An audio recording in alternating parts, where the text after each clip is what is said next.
Bonjour ou bonsoir à tous et bienvenue sur la chaîne Histoire de la Bible. J'espère que vous allez bien, moi ça va super bien. Et nous nous retrouvons dans cette vidéo qui suit la dernière vidéo de la chaîne où nous avons parlé de l'histoire de Jacob et Rachel. Un amour vrai, un bel amour qui a eu pour fruit la patience de Jacob. Mais s'il y a un vrai amour, il y a malheureusement un amour faux.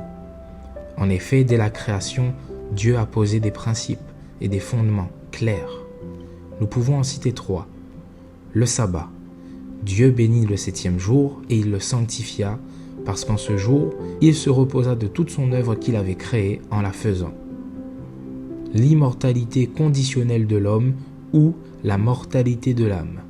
L'Éternel Dieu forma l'homme de la poussière de la terre, il souffla dans ses narines un souffle de vie et l'homme devint un être vivant.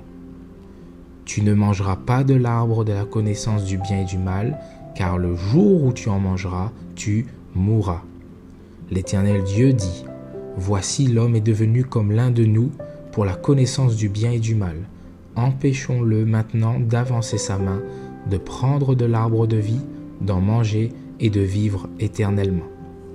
Et la relation amoureuse entre un homme et une femme, soit le mariage. L'Éternel Dieu forma une femme de la côte qu'il avait prise de l'homme, et il l'amena vers l'homme. Et l'homme dit, voici cette fois celle qui est os de mes os et chair de ma chair. On l'appellera femme parce qu'elle a été prise de l'homme. C'est pourquoi l'homme quittera son père et sa mère, et s'attachera à sa femme, et ils deviendront une seule chair. L'homme et sa femme étaient tous deux nus, et ils n'en avaient point honte. Nous remarquons pour autant que les principes que Dieu a établis dès la création ont été attaqués par l'adversaire, à savoir le diable. Concernant le sabbat, l'ennemi a entraîné le fait que la plupart des chrétiens n'observent plus ce jour. L'immortalité conditionnelle de l'homme a été complètement changée en l'immortalité inconditionnelle de l'homme, ou plus communément appelée l'immortalité de l'âme. Et donc, la relation amoureuse, pure et saine entre l'homme et la femme a aussi connu une attaque de la part de Satan. Comme nous avons vu l'amour vrai entre Rachel et Jacob dans la dernière vidéo, nous allons à travers une histoire voir comment l'amour peut être un faux amour. Nous allons prendre l'histoire de Salomon. C'est le fils du roi David, ce dernier étant un homme selon le cœur de Dieu. Salomon est celui qui doit succéder à la royauté d'Israël, bien que n'étant pas le fils aîné, mais celui que Dieu a choisi pour régner après David. Des complots ont été menés pour subtiliser le trône de David. On peut mentionner Absalom ou Adonijah, mais rien à faire. C'est Salomon qui doit succéder à David. Le Seigneur lui a dit, « Voici, il te naîtra un fils qui sera un homme de repos, et à qui je donnerai du repos en le délivrant de tous ses ennemis d'alentour. Car Salomon sera son nom, et je ferai venir sur Israël la paix et la tranquillité pendant sa vie. » Arrivé à la place de roi, Salomon marche humblement avec Dieu, qui l'élève à un haut degré et lui accorde une demande. Salomon, rempli de zèle et d'humilité, demande la sagesse et l'intelligence afin qu'il puisse conduire le peuple d'Israël, ce qui lui fut accordé. De cela, il nous est dit que Dieu donna à Salomon de la sagesse, une grande intelligence et des connaissances multipliées comme le sable qui est au bord de la mer.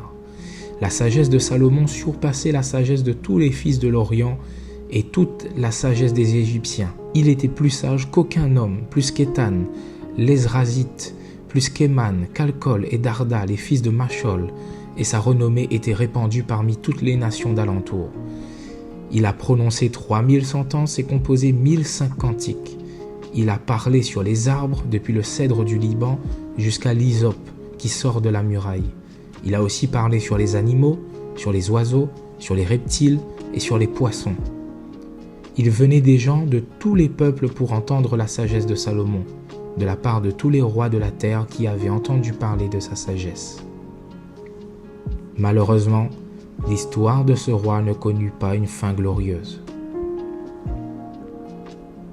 Salomon eut 700 princesses pour femmes et 300 concubines, et ces femmes détournèrent son cœur. À l'époque de la vieillesse de Salomon, ces femmes inclinèrent son cœur vers d'autres dieux, et son cœur ne fut point tout entier à l'Éternel son Dieu, comme l'avait été le cœur de David son père. Salomon alla après Astarté, divinité des Sidoniens, et après Milcom, l'abomination des Ammonites, et Salomon fit ce qui est mal aux yeux de l'Éternel, et il ne suivit point pleinement l'Éternel comme David son père. Alors Salomon bâtit sur la montagne qui est en face de Jérusalem un haut lieu pour Kémosh, l'abomination de Moab, et pour Moloch, l'abomination des fils d'Ammon. Et il fit ainsi pour toutes ces femmes étrangères qui offraient des parfums et des sacrifices à leurs dieux. Ce qui est intéressant dans ce texte est les premiers versets. Le roi Salomon aima beaucoup de femmes étrangères, outre la fille de Pharaon, des Moabites, des Ammonites, des Édomites, des Sidoniennes, des Étiennes, appartenant aux nations dont l'Éternel avait dit aux enfants d'Israël, « Vous n'irez point chez elles, et elles ne viendront point chez vous, elles tourneraient certainement vos cœurs du côté de leur Dieu. » Ce fut à ces nations que s'attacha Salomon, entraîné par l'amour.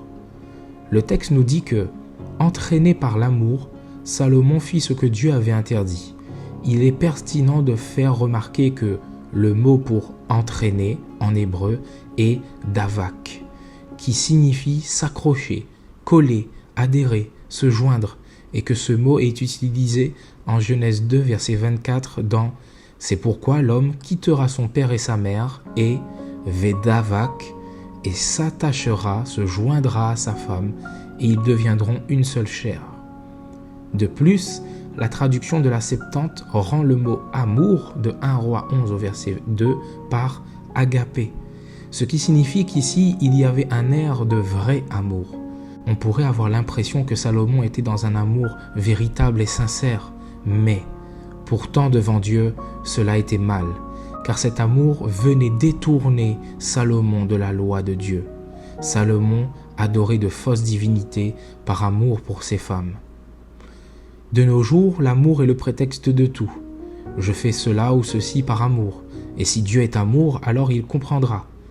Or, cela ne fonctionne pas comme ça. Si Dieu est amour, c'est alors lui qui définit ce qu'est l'amour. Si l'amour en vient à détourner un homme ou une femme de l'un des principes de Dieu, alors ce n'est pas le vrai amour. Ça pourrait plutôt être de la passion, mais certainement pas de l'amour. La passion est irréfléchie, elle est impatiente, elle est inconstante, capricieuse, tout l'inverse de l'amour ou la charité décrit en 1 Corinthiens 13. La passion ne dure pas, et c'est pour cela que l'on voit des personnes se mettre et se séparer avec beaucoup d'autres. C'est également ce que nous présentent les plus grands films d'Hollywood, où l'amour est présenté comme un emballement et une passion folle, contrairement à ce que nous présente la Bible, rien que par l'attente amoureuse de Jacob pour Rachel, celle qu'il aimait. Le vrai amour se base premièrement sur l'amour de Dieu et le respect de ses principes et de ses lois. Si vous m'aimez, gardez mes commandements. L'amour de Dieu consiste à garder ses commandements. Tu aimeras le Seigneur ton Dieu de tout ton cœur, de toute ton âme et de toute ta pensée. C'est le premier et le plus grand commandement. Le monde nous présente de faux principes qui ressemblent aux vrais principes que Dieu a donnés, mais qui renient ce qui en fait la force. L'apôtre Paul nous avait bien averti que Satan lui-même se déguise en ange de lumière, et qu'il n'est donc pas étrange que ses ministres aussi se déguisent en ministres de justice. N'aimez point le monde, ni les choses qui sont dans le monde. Si quelqu'un aime le monde, l'amour du Père n'est point en lui.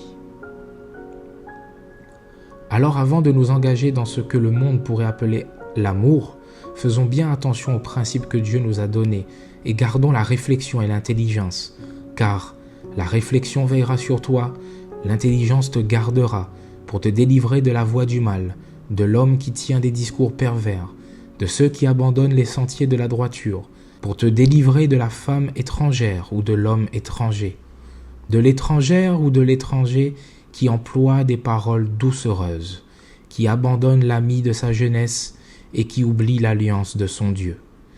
Même si tout dans ce monde nous pousse à désavouer la loi de Dieu et à abandonner le Seigneur, Jésus-Christ est venu nous montrer qu'il est possible de résister au mal, non par notre puissance, mais en se reposant sur le Seigneur. Ne vous conformez pas au siècle présent, mais soyez transformés par le renouvellement de l'intelligence, afin que vous discerniez quelle est la volonté de Dieu, ce qui est bon, agréable et parfait. J'espère que cette vidéo a été instructive et intéressante. N'hésitez pas à me le dire dans les commentaires, à laisser vos pouces bleus et à vous abonner si cela n'a toujours pas été fait. Il me reste une chose à vous dire, soyez bénis et surtout, faites du bien autour de vous.